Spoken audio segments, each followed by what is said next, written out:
Spider-Man Brand New Day does a lot of things right. It explores the relationship between Spider-Man and his friendly neighborhood New York, while also exploring the isolation that Peter Parker is left with after the events of No Way Home. It deals with the pressures of growing up, of loneliness, and of Peter's body rejecting that loneliness. It's also a gorgeous looking movie. Like, for the first time in a long time, we have a Spider-Man movie that pops with color while also having depth and shadow that looks more like one of Sam Raimi's old movies than something from the MCU lineup of Spider-Man movies. The suit looks, there's no question about it. The classic suit looks amazing. Colors pop, it looks tactile, and it's obvious that Tom Holland is actually wearing it. You can see the lines and details that make a Spider-Man suit iconic. So all of that is great. But the best thing about this new Spider-Man movie is that he's wearing an actual mask.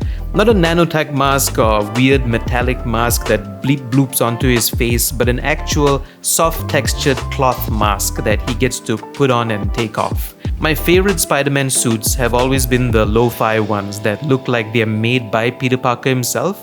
There's just something charming and old school about Spider-Man sewing his own costume in a dingy apartment somewhere. And while secret identities aren't a big deal in comic book movies nowadays, the idea of remaining hidden is a core part of superheroes like Batman and Superman and Spider-Man.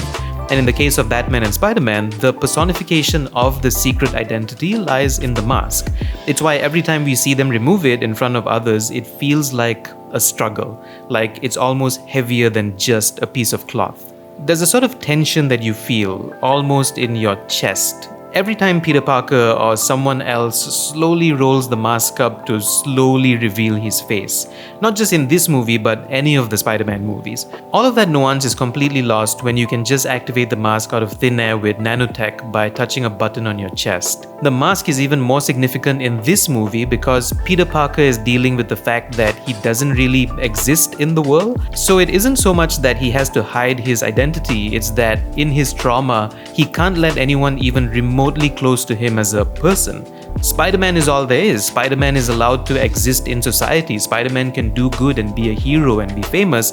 But Peter Parker is meant to be forgotten and he wants to remain that way. And him physically putting that mask on to either shield himself from the world or shield the world from himself just looks so much better when there's actual effort involved in the action. And look, not everything needs to be grounded and nostalgic and classic.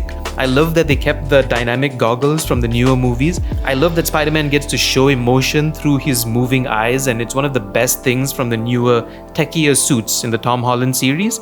And it's awesome that his new suit is a fresh, technologically advanced piece of machinery while also looking like it was taken out of an old Spider-Man comic. Anyway, what did you think of this new Spider-Man movie, Brand New Day, and how would you rank all the Spider-Man movies in and out of the MCU? Comment, like, and subscribe.